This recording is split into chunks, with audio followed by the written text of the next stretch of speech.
Welcome to the Christian Woman Leadership Podcast, where we hope to inspire you to embrace your God-given gifts, skills, and passions in order to lead with confidence.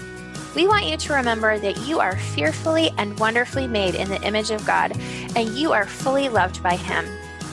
You have been designed on purpose by God with unique gifts and passions in order to love and lead those around you. I'm your host, Esther Littlefield, a pastor's wife, business owner, mom, and writer. And I'm Esther's co-host, Holly Kane. I'm a wife, mom, and business owner. I also write at hollykane.org, where I focus on my passion for women's ministry. Together, we chat about important issues that Christian women leaders face. In addition, we interview other women just like you who lead in various roles, from church to community to business. Through this podcast, we offer you encouragement, tools, and resources to help you on your leadership journey. We are so glad you're here with us. Hey friend, you're listening to episode 92 of the Christian Woman Leadership Podcast. And today, Holly and I are chatting with Shar Biggers in the final episode of our business series. Shar is an award-winning visual designer, and she's the founder of We Are Provoke. She's also a preacher of the gospel, a youth leader, and she's called to evangelism in the marketplace. She has done work with Amazon, and she helps up-and-comers in the world build iconically designed brands, providing them access to an aesthetic that would typically be out of reach. So I am so excited for you to hear this conversation with Shar. We talk a lot about her passion for evangelism, and we discuss how she's been able to incorporate that in her work life. You're going to hear Shar talk about the leadership lessons she has learned by starting her own business, why Christians are sometimes silent in the workplace about their faith, and she also gives us some practical tips on how to evangelize and share the gospel in our everyday lives. So this is not an episode just for the business owners out there. So even if that's not you, if you don't have a business, I still want you to stick around because I think you're going to be really inspired by this conversation. Before we jump in, I want to let you know that this episode is sponsored by my business, Morningstar Media Services. At Morningstar, it's my goal to help Christian business owners be able to grow an audience and make an impact without compromising your faith or values. So if you already have a podcast, or if you're thinking about starting one, I want to give you my free podcast workflow checklist. This is the process that I use each week to keep this podcast and my clients' podcasts running smoothly and going out week after week.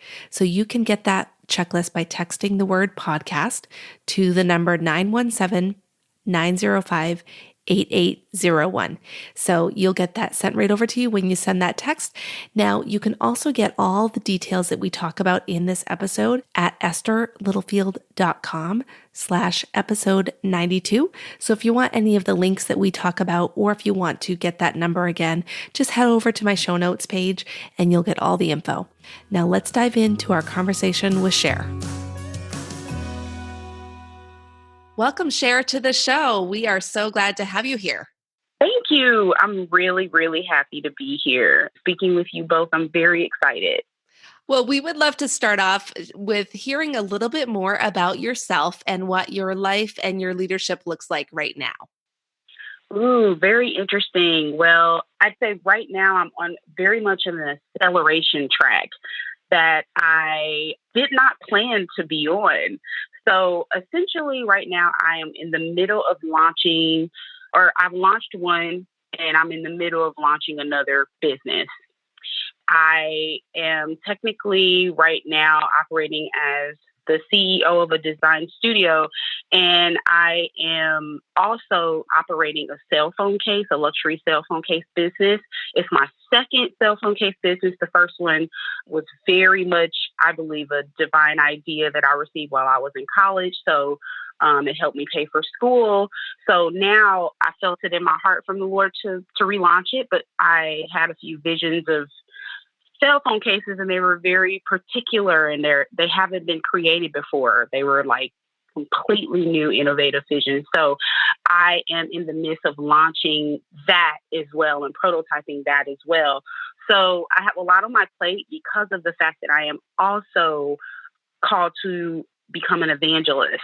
So I have been in the process of serving in church as an armor bearer and adjutant, and also preparing for that and getting ready to go back to school, to study for ministry and then, come out and launch. But I'm already doing a lot of evangelism.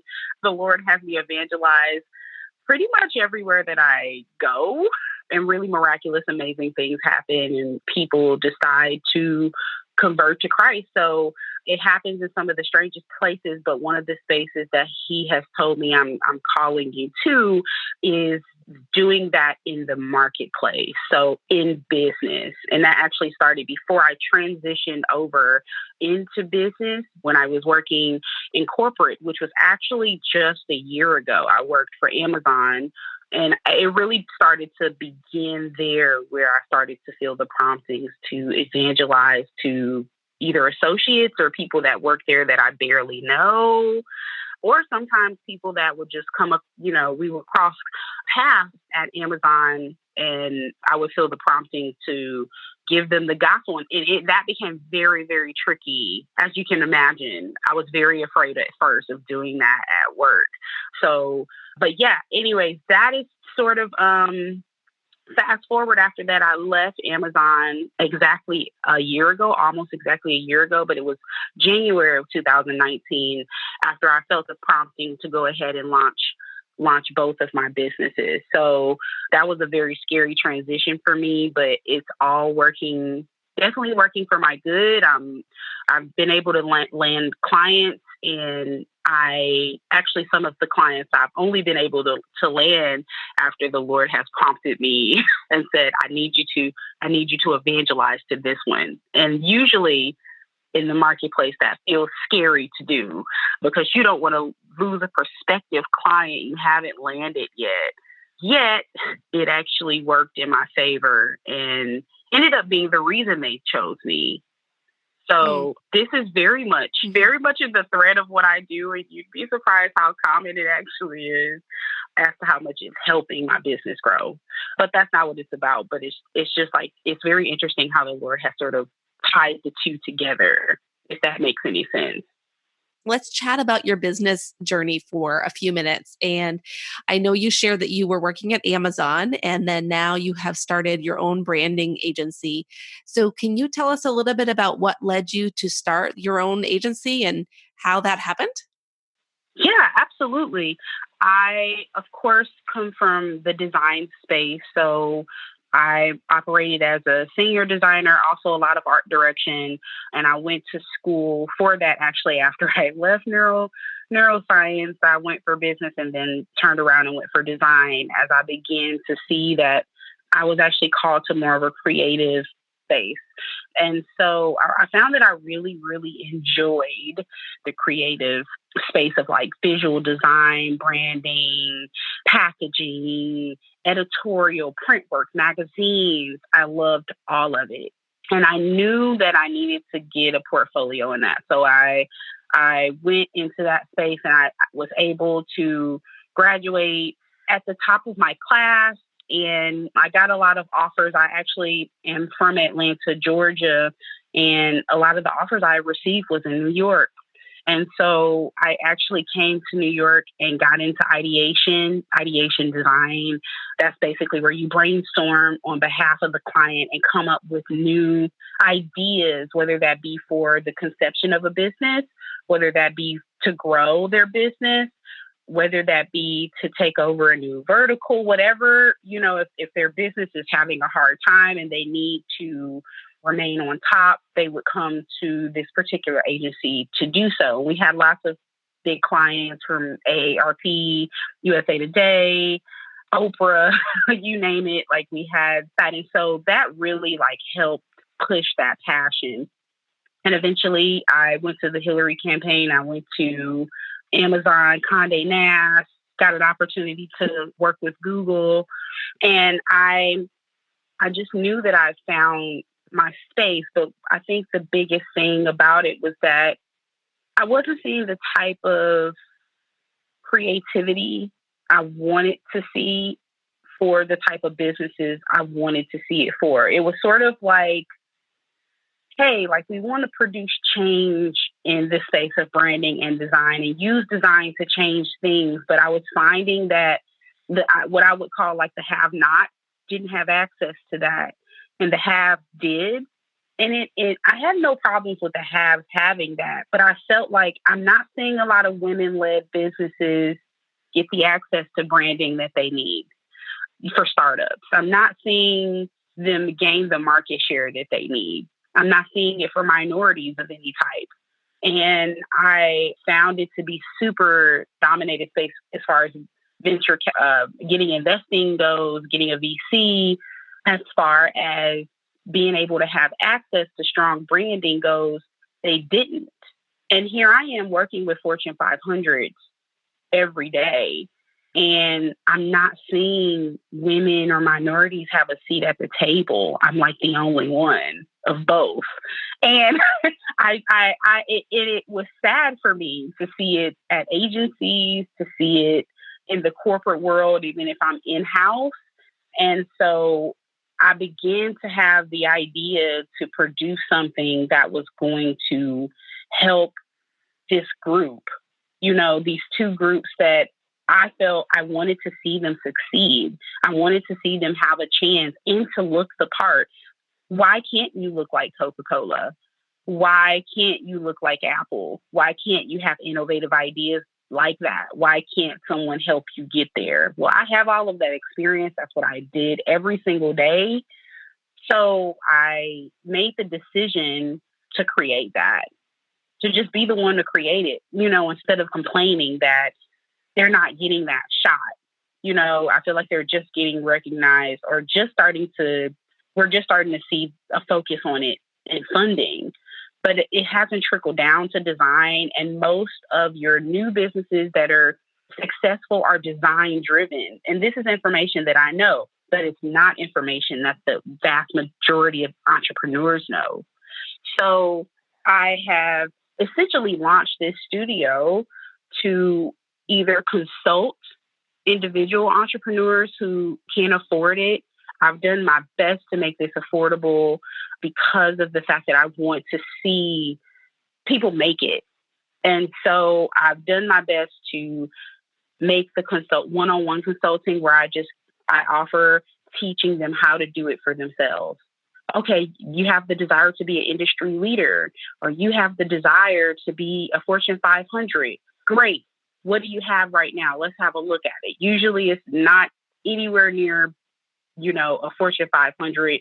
It doesn't have the aesthetic of a Fortune 500. And the problem with that is that if you don't have the aesthetic of it, it's going to be very hard for you to break into it. You have to look the part. It's kind of like showing up to your job and being dressed in rags and saying, I want to be the CEO. The chances of that happening now become very slim, and they won't take you seriously.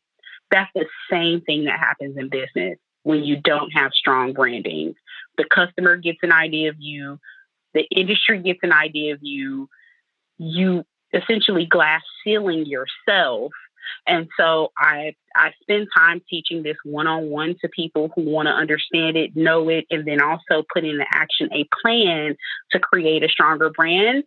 I also offer packages to do that for clients. And I offer retainers where it's just like, hey, we want to do this in-house. Would you just teach us how to do it? And it's just more of on a monthly retainer basis. So that's how that got started. I'm very, very passionate about it. It's very much my bread and butter now. I'm very pleased it's doing well. It was hard to get started because at first people were like, so you're saying you care about us. So you're saying you're cheaper because you want us to make it. It just sounds too good to be true. But these are just passions that have been put in me. And if I have to take a pay cut to see it begin to happen, I'm willing to do that, if that makes sense. So yeah, that's sort of how that came about with that business. Sure. I love that idea that you spoke about. And I think so many leadership journeys, businesses, and ministries start because someone sees a gap. They either see a gap in the industry, they see a gap in the ministry, they see a gap somewhere, and they decide to be the one to fill that. I mean, That's how we started this podcast. And so I love that your journey started there because I think it's so interesting that, you saw where people were underserved and you said, I can do that and I can do that well. And God was preparing for you for so long to be able to do that. So I just love that idea. I was wondering if you could tell us some of the leadership lessons that you've learned from running your own business. I think one of the first lessons that I had to learn was that good is good enough. I'm very much a perfectionist. Everything has to be great, amazing, the best. And I've always been that way. But I'm especially that way when it comes to creativity, when it comes to if you're putting something out there into the world, don't just put anything into the world. Put something amazing into the world. But I remember the Lord pressing me about getting started and, launching and let's get it out there. We've got this window of opportunity. And I'm like, but we've got to get this. Well, we've got to get this detail and this detail and this detail. And sometimes it would actually hold me back because I am trying to perfect the thing that doesn't require it yet or that will be perfected as I go. I think another lesson, to be honest, I think the biggest lesson for me did have to do with ministry and business because I had to learn to be obedient. When I first launched Provoke, I would hear the prompting, tell them about me. Tell them about me. They're going through this. They need to hear about me. If they don't hear about me, this is going to happen. And I would just be like, I'm trying to land a client here, God. I have to pay my bills for the month. You remember, I'm an entrepreneur now, and I couldn't shake it. And so I know we'll get into this later, but essentially it was learning to be obedient because when he tells you to do something, it's for a reason. It's bigger than yourself. And I think I had to learn that lesson over and over because when I was working in corporate and I would hear the promptings, a lot of times I wouldn't listen. And then I might see something play out later where I missed the opportunity, so to say, or this window that had been open for them to receive Christ. And so he placed the burden inside of me for that and for obedience, because I found that when I would be obedient to the promptings and do what he would say, there would always be a blessing attached to it. In some way, my business would grow. In some way, if I was at work, I'd be promoted in some way. And I think that for me, this has been my biggest lesson. And I think it's my biggest lesson because business matters. I love business. Nothing else matters more than a person's soul. My business will go. Everyone's business will go. But I think sometimes we forget why we're put here. It's for an assignment. And the assignment is the soul. At the end of the day, the assignment always comes back to the soul. And so I have many different business lessons, but just nothing is trumped it. Yeah. Nothing. Yeah. That's powerful. I think that's such a good reminder for all of us, no matter where we're at in our lives, because you don't have to be in the business space or the marketplace to share Jesus with other people. I think we can do that no matter where we are. And we often make excuses.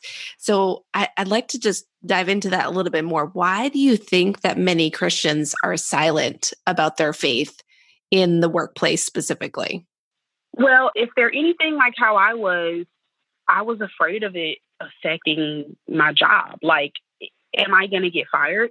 Will they go to human resources and say, this person tried to say this to me and I don't believe in that? We're in a super hypersensitive, world now. And I'm in New York where it's very, I'm in Manhattan. So it's a very progressive, so to say, in these things. And I come across so many things.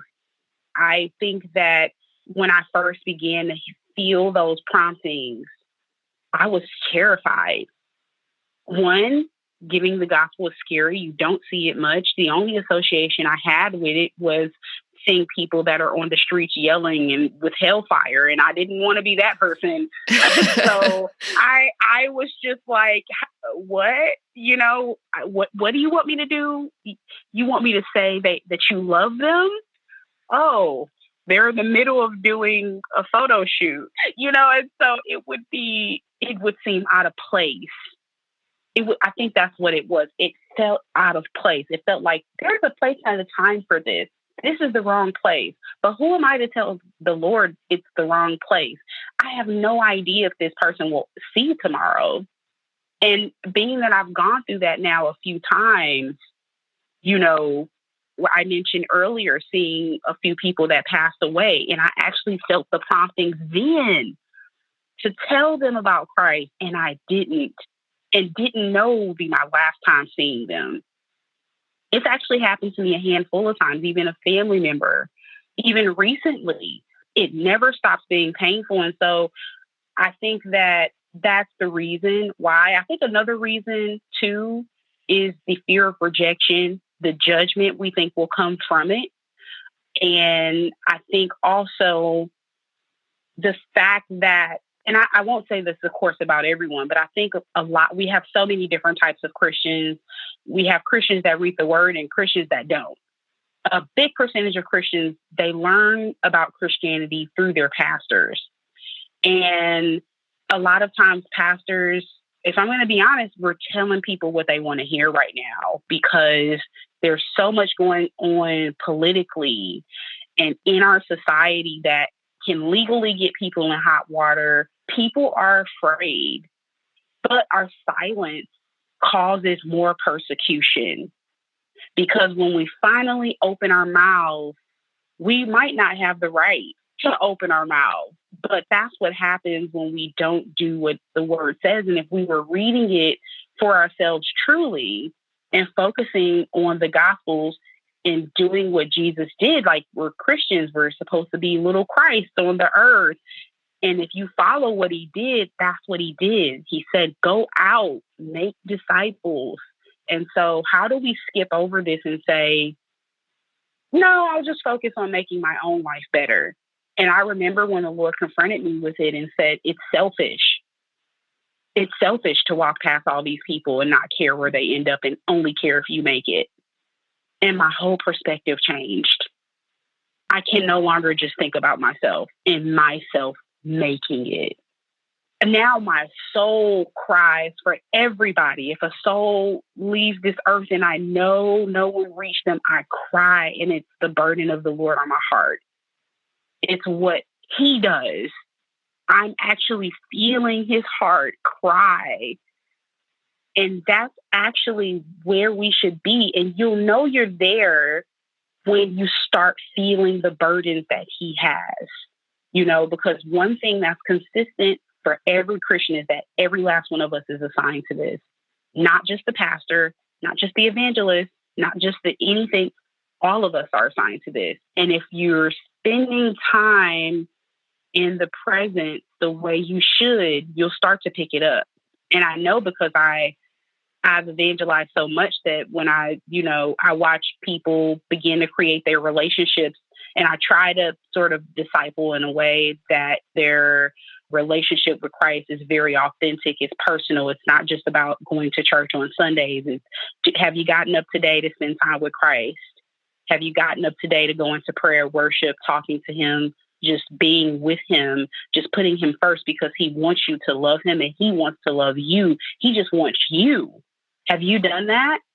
Because that's what relationship is all about. And then when I watch them going to that relationship, then they come back and say, so I'm starting to hear from the Lord. Oh my goodness, I'm starting to feel him tell me to do this. Oh goodness, this person walked past me and he said, stop them and say this. And that happens when you get into the presence. But if you just go to church every Sunday and you never open your Bible, you won't feel the conviction or care as much to talk to these people and introduce them to the best thing they've ever heard. And I know it for a fact because one of the things that you hear the most from people once they're converted, or even before they're converted, once you're just talking to them, is you're just talking to them about Christ and they say, how come nobody ever told me this? Either Christians don't believe it or they don't care. And either way, I'm perturbed. I have heard this so many times. They say, do they care about us? Why are they not saying anything? And this is from the unbeliever. They even recognize that we're not in our places. And I think we have to recognize or think about to ourselves, go back to our own quiet spaces and say, why am I not doing this? And deal with that thing. Because it's not just your salvation that matters. Your family salvation matters. Start there. And it's not only just your family salvation that matters. It's not just like what we call you and yours that matters only, right? Everybody matters. He cares about every soul because he made every last one of them. They're all uniquely and wonderfully made. So for us to walk past them every day and never ever present this special thing that changed our lives, the best thing that's in our lives, to never tell another soul about it is selfish, especially because eventually it's going to affect their life and you knew about it and you held the secret. So many things you've said are so profound for our listeners. And I think that, those are really all good perspective checks. I think a lot of times we live our lives out of, what we believe or what we don't believe. In other words, we say we believe this, but in our actions, we actually are believing something different. So I love those reality checks that you've given us. But I was wondering if you could give us some practical ways that we can encourage our listeners to do exactly this, to incorporate sharing their faith in their work, because it sounds like you've done it a lot and you've had a lot of good practice. So we'd love to hear just some practical tips that you could give our listeners on that. Absolutely. I think the first thing that I learned was, of course, operate in wisdom. So I always try to make sure that I'm close to the Lord, because if you think back to the Bible and how Jesus moved in the Bible, he always knew where he was going. It was like you knew that when he got up in the morning and prayed, the Lord must have gave him some sort of direction, because he would say, today we're going to, I'm just throwing this out there, today we're going to Damascus. And then he would just go.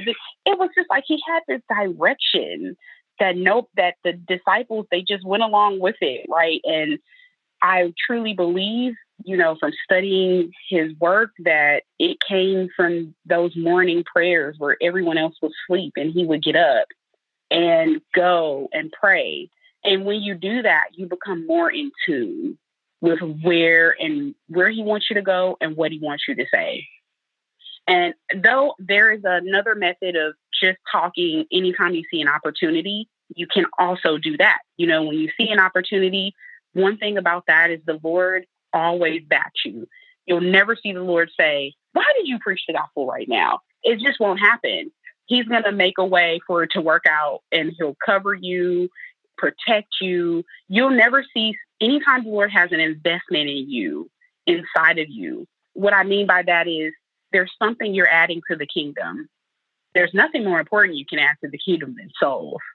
When you start doing that, you become a very protected person for the kingdom. You're talking, it's just nothing anybody can do to hurt you. And I've seen that in action, not just in my own life, in many lives. It's just a level of protection that you just can't deny being anything other than supernatural.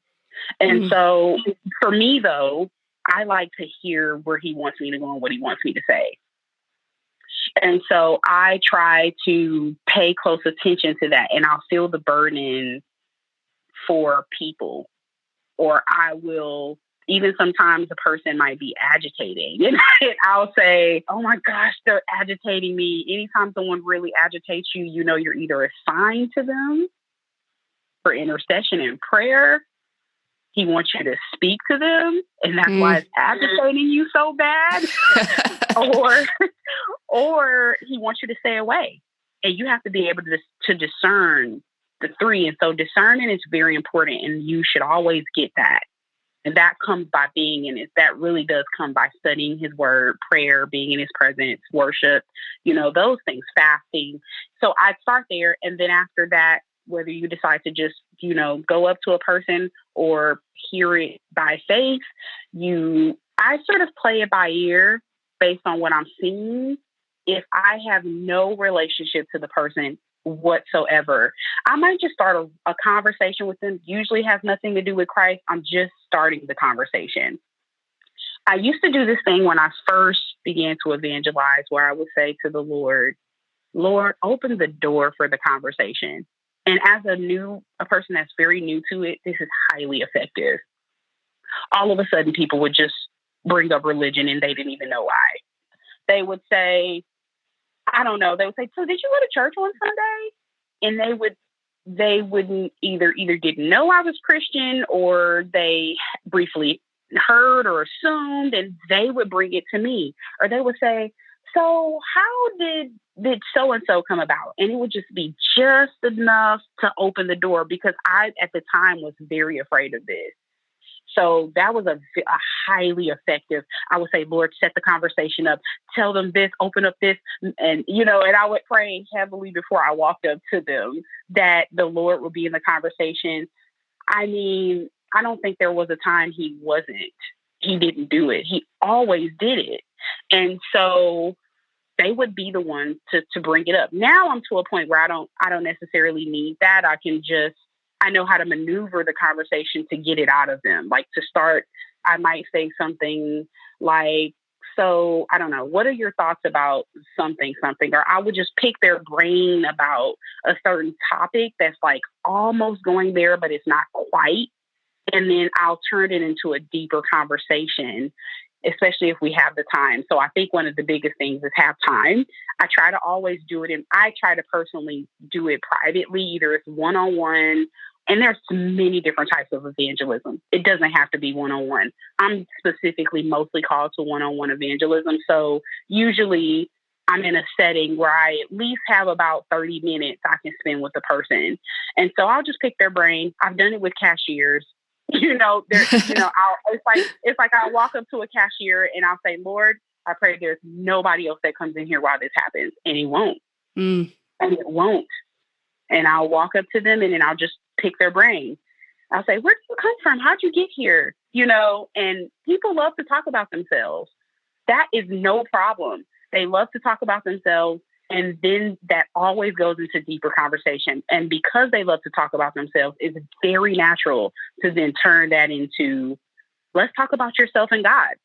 And they do. And so once that comes up, I usually transition into the good person conversation. Do you feel like you're a good person? Or usually they'll come out with the fact that they feel, well, I'm a good person. I think that, like, once God comes into the conversation, usually the defense is somewhere along the lines of, I'm good. I don't need this. This is not for me. And that's when I say, well, are you really good? What tells you that you're a good person? Let's talk about this. Have you lied? Have you stolen? Have you cheated? Have you lusted? Have you had sex out of marriage? And then we just go down the list. And by the time we're finished, and I say, that thing inside of you that's been tugging you since you've been a child, where you want to do good, but it's like you can't. And the fact that even at like 2, your mom said, don't eat that cookie, and you did. And she said, did you eat that cookie? And you lied. I said, so that's your nature. So this thing is your nature, right? Yeah. And then I'll pull the scripture, and then they'll say, whoa, so this is written, this thing that I innately have. Okay, tell me more on this. Is interesting. When I tie like that scientific angle there of humanity and how we wrestle with our conscience, that voice in your head that says, if you do this, this is going to happen. Don't do that. And then you sear your conscience by dishonoring it and doing something else. And when you do that, you end up hurting your conscience and then hurting yourself. And did you notice that after you started doing that, that's the anxiety began to kick in and fear began to kick in and, other things that almost felt like they were tormenting to your mind. And so, I break things down from a level that is extremely digestible. That's not so holy, holy, holy. I'm coming at this angle usually from a very human side that all of us can understand, because we all know that we wrestle with this thing inside of us, this moral compass. And when I say, where do you think that comes from? Oh, the government, they set up this and that. And I say, no, that no matter what nation you go to, region, we all have this thing, and we've had it. You've had it since you've been a child, and you were completely unaware of the government then and how it works. So what's this thing that tells you, right from wrong? So I usually start there, and that's when they're able to become honest and say, it's true. Okay, this is true. I'm not. Okay, yes, I'm not a good person, and I know it. And it torments me in my mind, and my mind always tells me I suck. And that's how we're able to then make this less about religion and more about just facts. So, and then I take it from there, and I just sort of let the Lord work. But the best advice I can give people, because I know we're running short on time, is to learn. Learn about other religions, learn about other thoughts, watch evangelism videos, look at the most common answers that people give.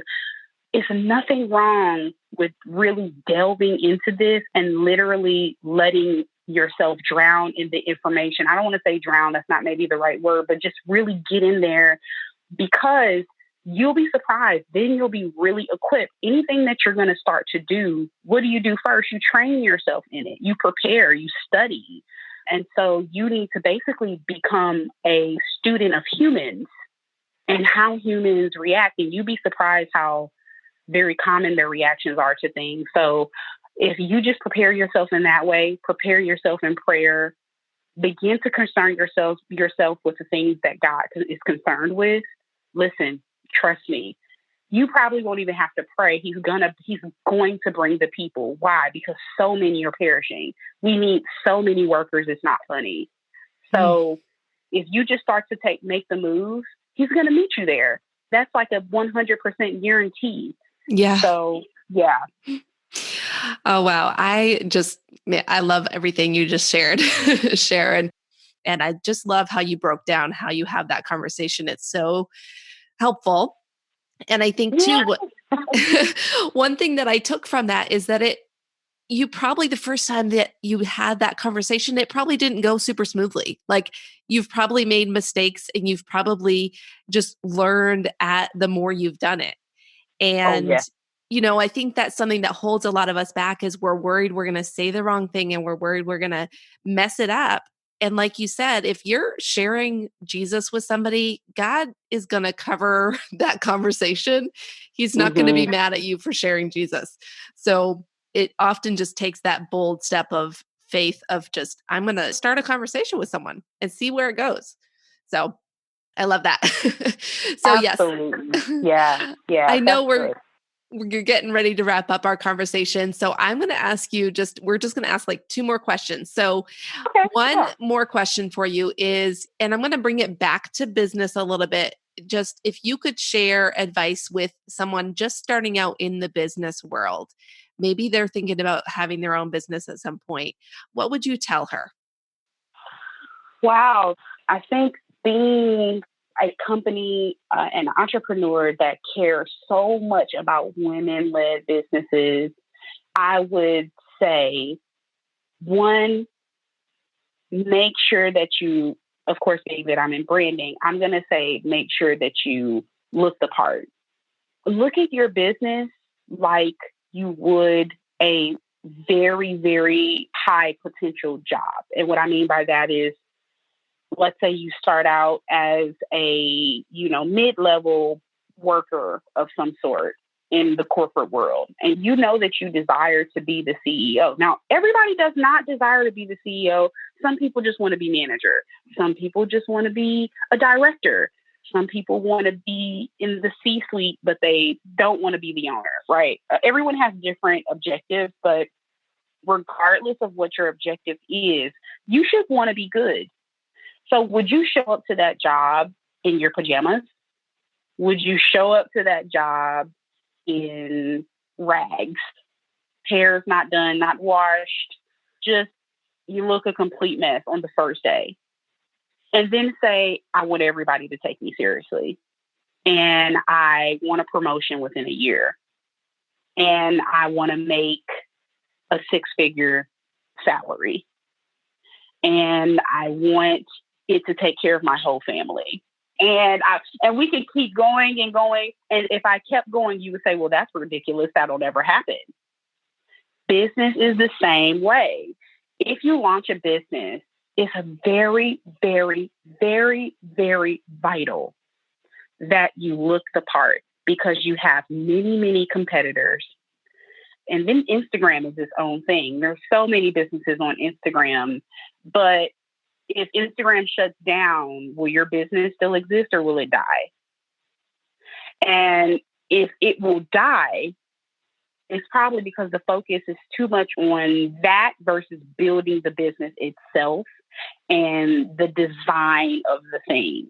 If you put innovation at the very front of your business, I'm very big on innovation. And what I mean by that is constantly being serious about creating innovative ideas within your industry of whatever it is that you're creating. How can you progress it? How can you use tech? How can you use whatever it is that you're doing? How can you pull in innovative ideas to progress the thing and put that in every department that you either plan to have or you have? So innovation and branding, because if you look at the top companies that are Fortune 5, whether we're talking about retail, innovation's at the top, from Dyson to Amazon. It doesn't matter. Any company that you think of that is an industry leader or worked its way up to being a Fortune 5, innovation is at the very forefront, and it's been in the thread of the company from the very beginning. The very beginning. So innovation, branding, so that you can look the part. And what I mean by looking the part, I have to give this advice because I see it as a big problem. A lot of times now we're into like this automated design thing where it's like either I'm going to DIY my logo. DIY is huge, and I don't have an education in design. I know nothing about design, but I'm a little creative. So since I'm kind of creative, I should be able to do this. Well, would you represent yourself in a criminal case? Would you do your own surgery? Would you diagnose yourself with your own disease? No. Why? It wouldn't be smart. Why? Because you're not a doctor. You're not a lawyer. Why is this different? And yes, you might have a little bit of creativity, but I have an MBA. Nothing was harder than my design program. Not my MBA was easier than the design program. Most people will tell you, because we've had so many people come through that program that used to be doctors, used to be lawyers, engineers, and they all say, this is the hardest thing I've ever had to do. It's hard. Design has a lot of rules and things within it that people don't know about. And so what I mean by that is if you come out and you produce your own logo, you don't have a branding system, but eventually you want to get in Target without that. And you find a random designer on Instagram that is nothing against this, but they're not formally educated in branding or design, or they're on Fiverr or Upwork, which usually those are all self-taught. One day I just decided I wanted to be a designer. Listen, I don't knock anybody's hustle, but we're talking about your baby here. If this is your baby and you care so much about it, and you probably spend a lot of time on the product itself, why would you get to branding and cut corners? So like I spent time making this amazing baby. I incubated it for 9 months. It comes out and you put rags on it. And say, isn't my baby so beautiful? You should want to be with my baby. No, they're not likely going to. Or if they do, it's going to be a small segment of people. So you have to spend time on the strategy of the thing so that people believe in it like you believe in it. So yes, I think that branding and innovation are my 2 biggest pieces of advice and areas of focus I would say a new business should have. It's very important to their success in the long run. That is very good advice and so well thought out and well said. I really appreciate that. So, on our podcast, we believe that leaders are learners. And so, we love to ask our guests what they've been learning or reading or listening to lately. So, I would love to know what you are consuming as of late that you are learning from. Okay. So, twofold. I think on the business side of things, I listen a lot to The Future on YouTube. They have a phenomenal channel that just talks about everything branding, lots of successful studios, people who have created all the famous logos and brands you've seen in the world come on and talk about how they did it and how you can help other brands do that or how you as a brand can do it. And so I consume a lot of that. They also give a lot of great business advice. They talk about how to run your business, how to take care of the finances, how to project manage it, how to hire your first employee. I consume a lot of their channel. I think I'm trying to think what else do I really, how I built this podcast is really inspiring for me. Having a business is hard. One thing that really helps me is hearing other people's stories and how they got started. It just helps me keep going when maybe I might have had a rough day or a contract fell through or, it just reminds me that this is all a part of the process. It's not the end. And also, it just helps me figure out how people did it. Sometimes I learn from businesses that were in completely different industries than what I am in, and a method that they use, I might be able to apply to my business. So I'd say how I built this podcast. I'd say also Starter Story. Not sure if anybody's heard of Starter Story, but it's a phenomenal platform where people literally go on there and they tell how they got started. And what I like about it is that it doesn't focus on the Fortune 5s as much or, people who are up and coming Fortune 5. It's small businesses of every range from $1,000 of revenue a month all the way up to millions of dollars in revenue a month. And all of them are telling their story in detail. So the goal is for them to be transparent and not hide things, because sometimes when you hear people's startup stories, they don't give away their secret sauces because, of course, like they want to remain competitive. And so they keep the answers really surface. I'm one of those people that are like, I want to give real answers to people that can actually help them and not be selfish because I think you can one up me eventually. Like, who cares? Like, I'd rather see you win. And yeah, it takes a lot of hard work to launch a business more than some advice I'm going to give. So, for me, I like Starter Story maybe a little more than how I built this because people hold back details on how I built this. But on Starter Story, they just unleash everything. They're just like, so this failed and this worked. And, and for the first this amount of time, I didn't make anything. And then I made this one change. I did this one sales funnel and this is how I did it. And they get into the details. I love that. I've learned so much from that website and found so many resources. As a result, all of them are literally gold. And there's it goes back years.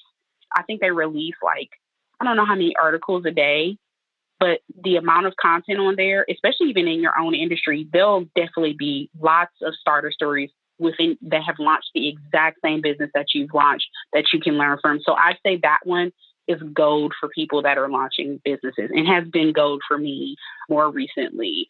I listen to books, but not like I should. And so I'm not going to front like I'm listening to all these business books because the truth is I'm not. Not right now. I'm just too busy. More of a podcast person and a YouTube person, I'd say, and an article person. I read articles. So I think right now those little things are kind of what I'm consuming at the moment. It changes, but I'll never stop listening to other people's stories because I care so much about it and I can relate to it so much. So yeah. I think that Starter Story is my number one. Awesome. Well, we'll put all those links in the show notes for people to check those resources out.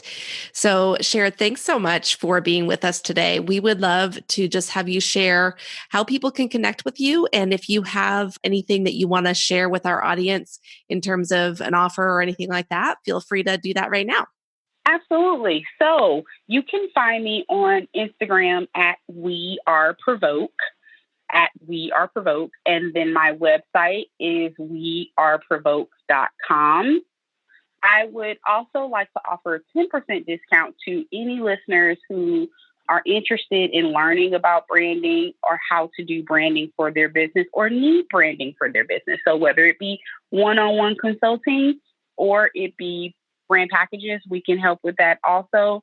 I'd love to help in any way I can, especially women-led businesses and minority businesses, because we want to help get them to a place where they can receive the funding that they need and they can receive the revenue that they need to be successful. Awesome. Thank you so much. And we appreciate your time being with us today. Of course. This was my pleasure. Thank you so much for inviting me. Thanks for joining us on the Christian Women Leadership Podcast.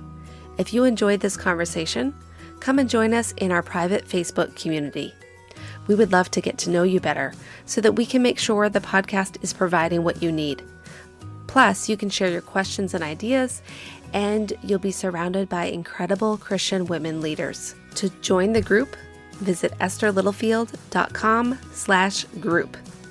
Now, don't forget, your leadership matters, and it's time for you to embrace your gifts and lead with confidence.